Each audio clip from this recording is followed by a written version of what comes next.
ఏదైనా పరిమితికి మించి వాడటం వలన ఆరోగ్యం పాడై అది విషంగా మారుతుంది. అతి సర్వత్రా వర్జయేతన్నారు పెద్దలు. ఇలా మన ఆరోగ్యాన్ని సమూలంగా ఆదుకునే కాయల్లో నిమ్మకాయదే ప్రథమ స్థానం.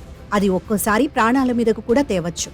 అందుకే నిమ్మకాయ అంటే పడి చచ్చే జనాలు ఈ వివరాలు తెలుసుకుని జాగ్రత్త పడి ఆపై నిమ్మకాయ వాడండి.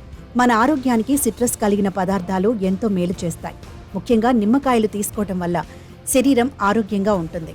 నిమ్మకాయల్లో అనేక పోషకాలున్నాయి. Vitamin C, potassium, fibre, calcium, ఇతర గుణాలు ఉంటాయి. ఇవి అనారోగ్య సమస్యల బారిన పడకుండా సహాయపడతాయి. దీనిని తీసుకోవటం వల్ల వైరస్లు, బ్యాక్టీరియాలకు వ్యతిరేకంగా పనిచేస్తుంది.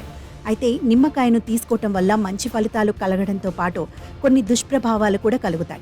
అతిగా తీసుకోవటం వల్ల శరీరానికి తీవ్రమైన సమస్యలు కలుగుతాయి. నిమ్మరసం చాలా ఆమ్లంగా ఉంటుంది. అది నోటిలోని శ్లేష్మ పొరలను దెబ్బతీస్తుంది. పుండ్లు రావచ్చు.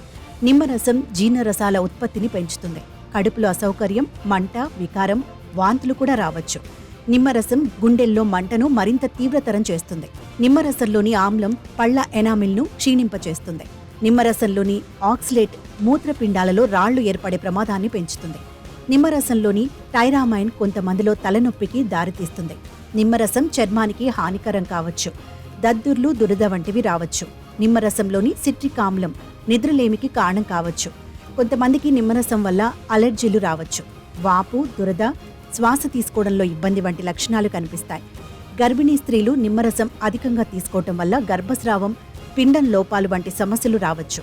కడుపు పుండ్లు, గుండెల్లో మంట, మూత్రపిండాలలో రాళ్లు, అలర్జీలు ఉన్నవారు నిమ్మరసం తీసుకోకూడదు. కాబట్టి నిమ్మకాయను తగ్గించుకోవడం మంచిదని వైద్యులు సూచిస్తున్నారు.